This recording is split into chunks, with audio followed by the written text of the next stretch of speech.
저는 30년 동안 신장 손상을 연구해 온 박사 김정우입니다. 많은 분이 건강에 좋다고 믿고 드시는 보충제가 사실은 신장을 조용히 지치게 만들고 있습니다.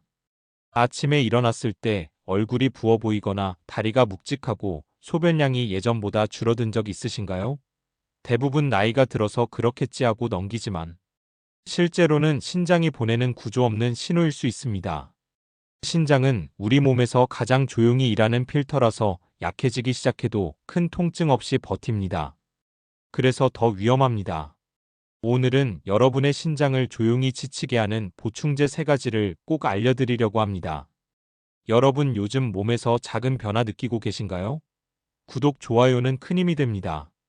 건강에 좋다고 믿고 먹는 것들이 오히려 우리 몸을 서서히 망가뜨릴 수 있다는 사실 믿어지시나요? 많은 분이 아침마다 챙겨 드시는 단백질, 파우더, 피부에 좋다며 고용량으로 드시는 비타민, 운동 효과를 높이려고 선택하시는 크레아틴까지 이 모든 것들이 사실은 신장에게는 감당하기 힘든 짐이 될 수 있습니다. 제가 연구실에서 만난 수많은 데이터와 사례들이 이 사실을 계속 보여주고 있어요. 그런데 더 안타까운 건 이런 문제들이 처음엔 거의 증상이 없다는 점입니다. 신장은 참을성이 아주 강한 장기거든요. 기능의 절반 이상이 손상되어도 겉으로는 별다른 이상이 느껴지지 않는 경우가 많습니다. 그래서 많은 분이 뒤늦게야 알게 되고 그때는 이미 돌이키기 어려운 상태가 되어버리는 거죠. 오늘 제가 말씀드릴 3가지 보충제는 여러분이 지금 당장 확인해 봐야 할 것들입니다. 여러분 요즘 이런 신호들 느끼고 계신가요? 오늘 이 영상 끝까지 보시면 왜 지금 당장 습관을 바꿔야 하는지 정확히 이해하실 수 있을 겁니다. 댓글로 여러분의 경험을 나눠주세요. 저는 연구를 하면서 정말 많은 분들을 만나왔습니다. 그 중에 제 기억에 오래 남는 분이 있습니다. 68세 어르신이었는데 어느 날부터 다리가 유난히 무겁고 손등이 자주 붓는다며 저를 찾아오셨어요.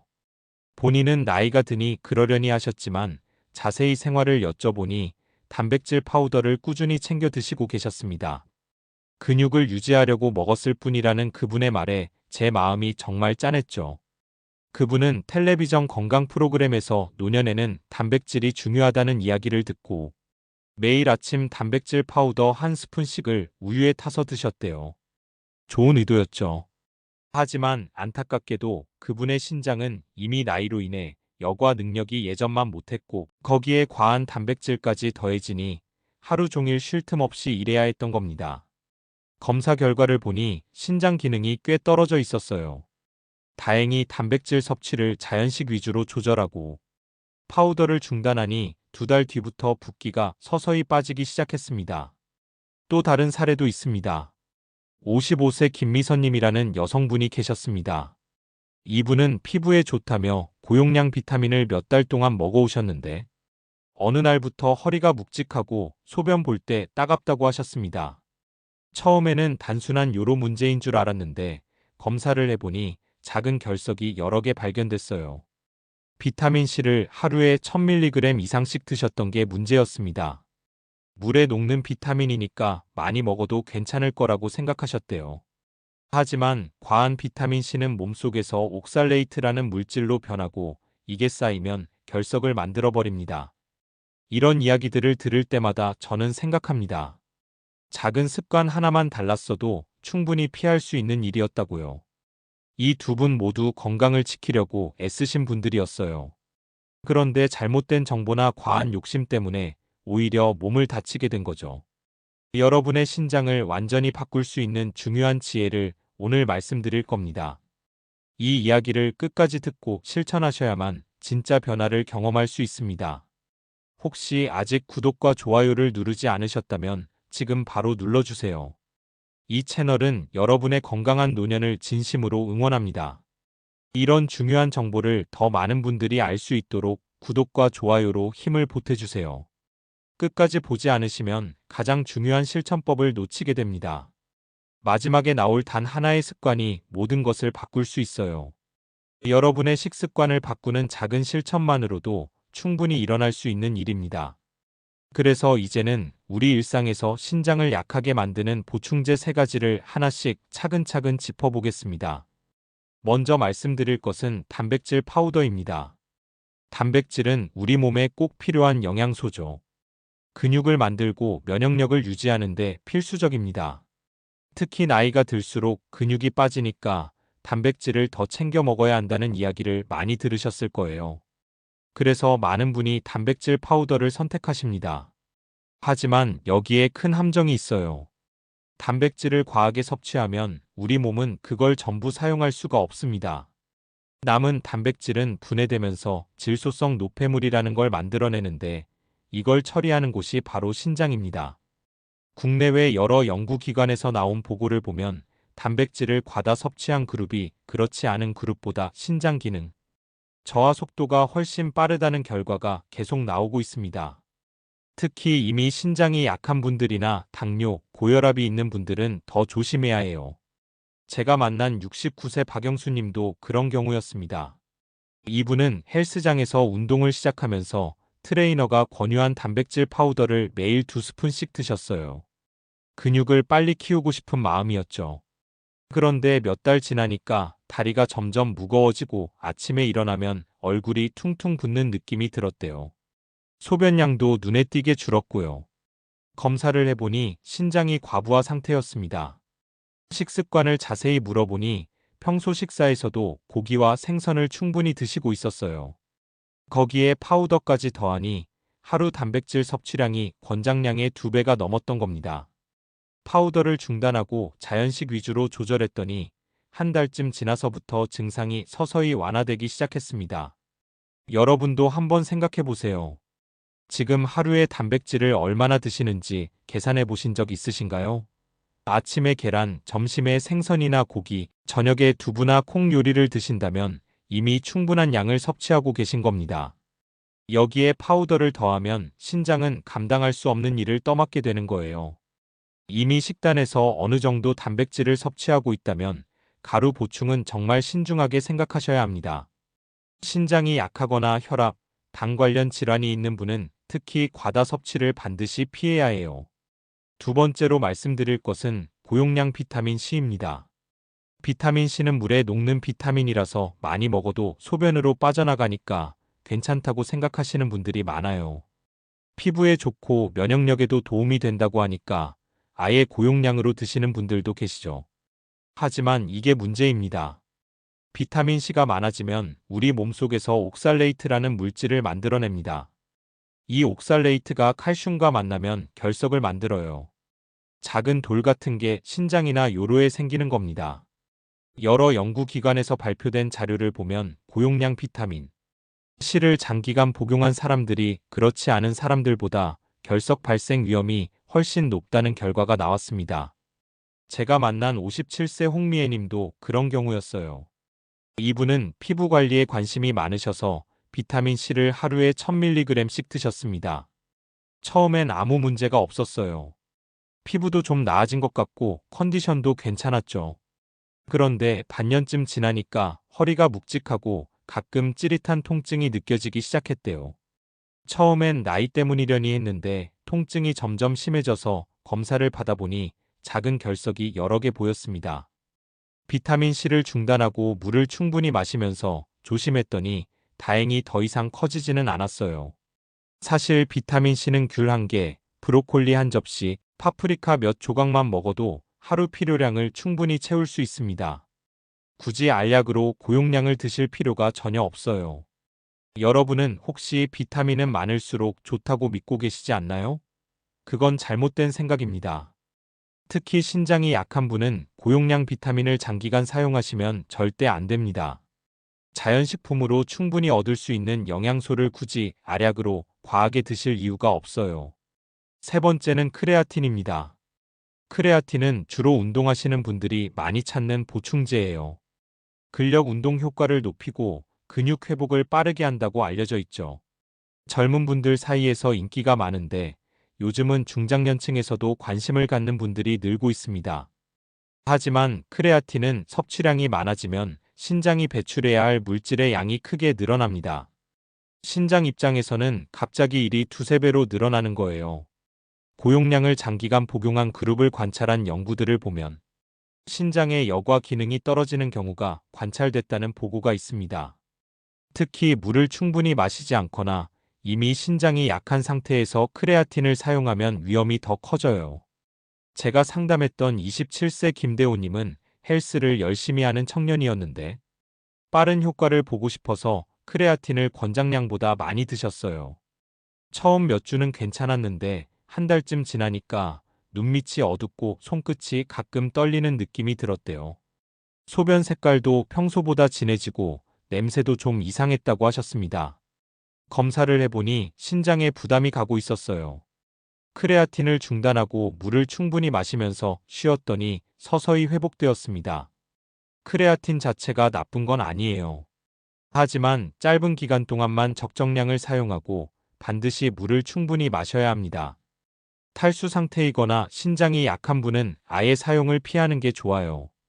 여러분이나 가족 중에 혹시 이 보충제를 사용하고 계신 분이 있나요? 운동 효과를 높이고 싶은 마음은 이해합니다.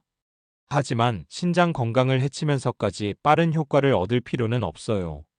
천천히 자연스럽게 운동하고 식사로 영양을 채우는 게 훨씬 안전하고 오래갑니다. 이렇게 세 가지 보충제 중 하나라도 지금 사용하고 계셨다면 이제부터는 더 조심하셔야 합니다. 좋은 의도로 시작한 일이 오히려 건강을 해칠 수 있다는 걸 꼭 기억해 주세요. 다음 장에서는 신장을 지키기 위해 일상에서 실천할 수 있는 구체적인 방법들을 하나씩 정리해서 말씀드리겠습니다. 신장을 건강하게 유지하는 첫 번째 원칙은 물을 규칙적으로 마시는 겁니다. 신장은 혈액을 걸러서 노폐물을 소변으로 배출하는 일을 하는데 이때 물이 꼭 필요해요. 물이 부족하면 노폐물이 제대로 빠져나가지 못하고 신장에 부담이 쌓입니다. 그런데 여기서 중요한 건 한꺼번에 많은 양을 마시는 게 아니라 조금씩 나눠서 마시는 겁니다. 한 번에 물을 너무 많이 마시면 오히려 신장이 급하게 처리해야 해서 부담이 될 수 있거든요. 매 시간마다 물 한두 모금씩 하루에 1.5리터에서 2리터 정도를 목표로 하시면 좋습니다. 아침에 일어나서 미지근한 물 한 잔, 식사 사이사이에 조금씩, 자기 전에 반잔 정도. 이렇게 리듬을 만들어 두시면 신장이 일정하게 일할 수 있어요. 갈증이 느껴질 때만 마시지 마시고 갈증이 오기 전에 미리미리 챙겨 마시는 습관을 들이세요. 여러분은 하루 물을 어떻게 나눠서 드시나요? 혹시 한 번에 몰아서 마시고 계시진 않으신가요? 두 번째는 가공식품을 줄이는 겁니다. 요즘 편리하다 보니 가공식품을 많이 드시는 분들이 있어요. 라면, 햄, 소시지, 냉동식품, 즉석밥 같은 것들이죠. 이런 식품들은 염분과 인성분이 아주 많이 들어 있습니다. 염분이 많으면 혈압이 올라가고 신장에 부담을 주고 인성분이 과하면 신장이 이걸 처리하느라 지쳐버려요. 특히 짠 음식을 자주 드시면 신장은 염분을 배출하느라 계속 일해야 하니까 쉴 틈이 없어집니다. 대신 채소와 과일, 생선과 두부 중심의 자연식을 선택해 주세요. 신선한 재료로 직접 만든 음식이 가장 안전합니다. 조리할 때도 소금을 조금만 넣고 대신 마늘이나 생강, 허브 같은 걸로 맛을 내시면 훨씬 건강해요. 오늘 하루 식사를 돌이켜보세요. 자연식이 얼마나 있었나요? 만약 가공식품이 더 많았다면 내일부터는 조금씩 바꿔보세요. 세 번째는 충분한 수면입니다. 잠을 자는 동안 우리 몸은 회복을 합니다. 신장도 마찬가지예요. 낮 동안 열심히 일한 신장이 밤에 쉬면서 손상된 부분을 고치고 다음 날을 준비합니다. 그런데 잠이 부족하면 이 회복 과정이 제대로 이루어지지 않아요.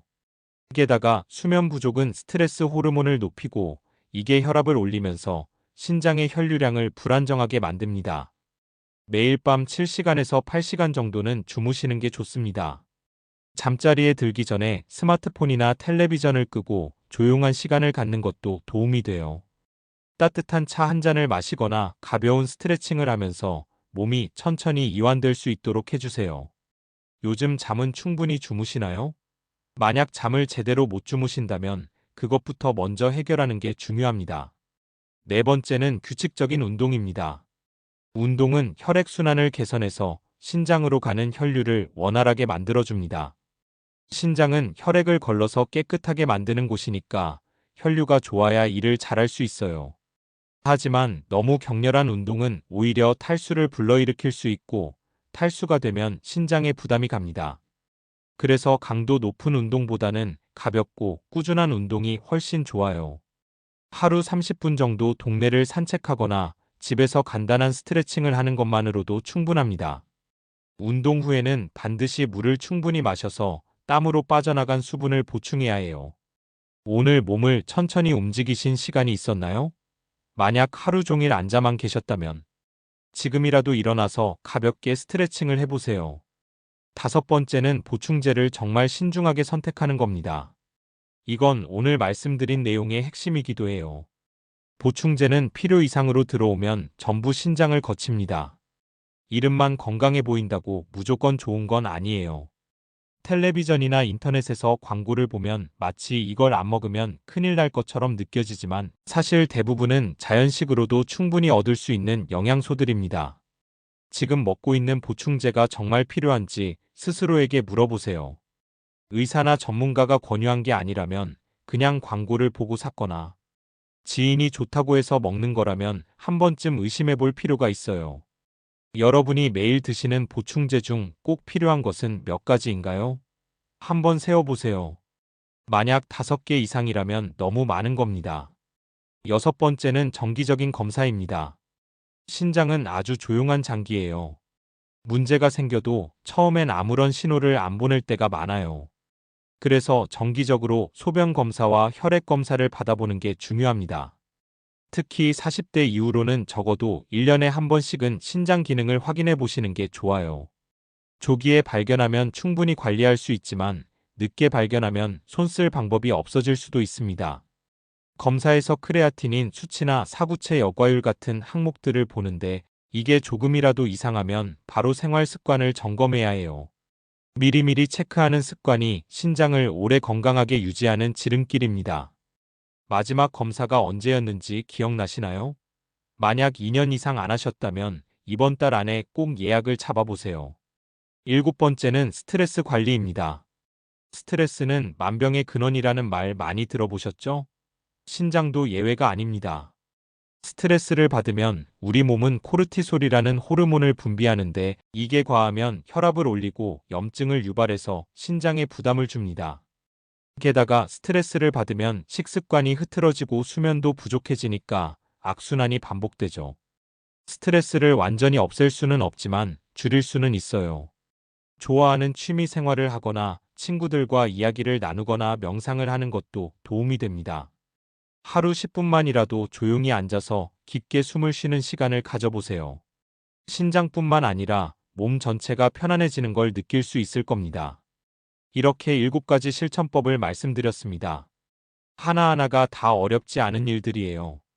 하지만 이걸 꾸준히 실천하느냐 안 하느냐에 따라 몇 년 뒤 신장 건강이 완전히 달라질 수 있습니다. 지금 당장 오늘부터 할 수 있는 것 하나만 정해서 시작해 보세요. 이제 마무리로 오늘 내용 전체를 정리해 드리겠습니다.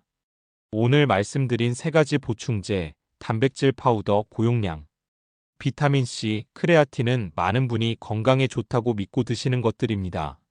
하지만 실제로는 신장을 조용히 지치게 하는 요인들이에요.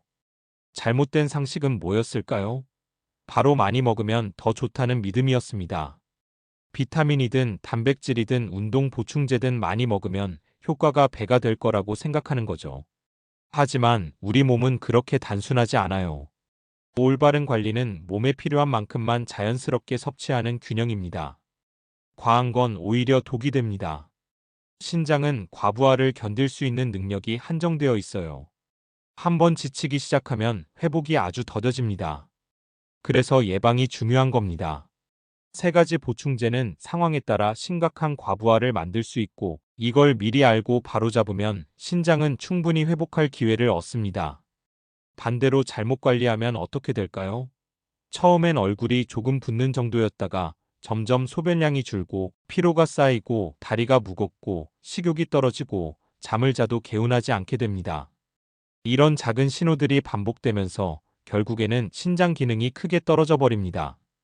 그렇게 되면 투석을 해야 할 수도 있고 평생 약을 먹으면서 관리해야 할 수도 있어요. 그건 정말 힘든 일입니다. 하지만 올바르게 관리하면 완전히 다른 결과가 나옵니다. 자연식 위주로 먹고 물을 규칙적으로 마시고 잠을 충분히 자고 가볍게 운동하고 불필요한 보충제를 내려놓는 것만으로도 신장은 스스로 힘을 되찾습니다. 아침에 일어났을 때 얼굴이 가뿐하고 소변이 맑고 하루 종일 활기가 넘치는 걸 느끼실 수 있어요. 이게 건강한 신장이 주는 선물입니다. 오늘 당장 실천해야 할 한 가지를 추천드린다면 불필요한 보충제를 잠시 내려놓고 지금 몸이 정말 필요로 하는 것이 무엇인지 스스로에게 물어보는 겁니다. 텔레비전 광고나 인터넷 후기에 흔들리지 마시고 내 몸의 신호를 먼저 들어보세요. 그 질문 하나만으로도 신장은 큰 휴식을 얻습니다. 당장 오늘부터 보충제통을 열기 전에 한 번만 더 생각해 보세요. 이게 정말 필요한가? 이미 음식으로 충분히 얻고 있는 건 아닌가? 여러분의 신장은 여러분이 지켜줘야 합니다. 신장은 스스로 말을 하지 못해요. 아플 때까지 참고 견디다가 나중에야 신호를 보냅니다. 그래서 미리미리 챙기는 게 중요한 겁니다. 오늘 말씀드린 내용들을 꼭 기억하시고 실천해 보세요. 작은 습관 하나가 10년 후 건강을 완전히 바꿀 수 있습니다. 다음 영상에서는 많은 분이 궁금해하시는 신장 부종의 진짜 원인과 생활 속에서 부종을 줄이는 구체적인 방법들을 이야기해 드릴 예정입니다. 아침에 일어나면 얼굴이 붓고 저녁이 되면 다리가 무거운 그 불편함, 왜 생기는지 정확히 알려드릴게요. 부종은 단순히 물을 많이 마셔서 생기는 게 아니거든요. 신장이 보내는 중요한 신호일 수 있습니다. 여러분은 요즘 어떤 보충제가 가장 고민되시나요? 먹어야 할지 말아야 할지 헷갈리는 것들이 있으신가요? 댓글로 남겨주세요. 여러분의 고민을 듣고 다음 영상 주제를 정하겠습니다. 오늘도 끝까지 들어주셔서 정말 감사합니다. 건강하세요.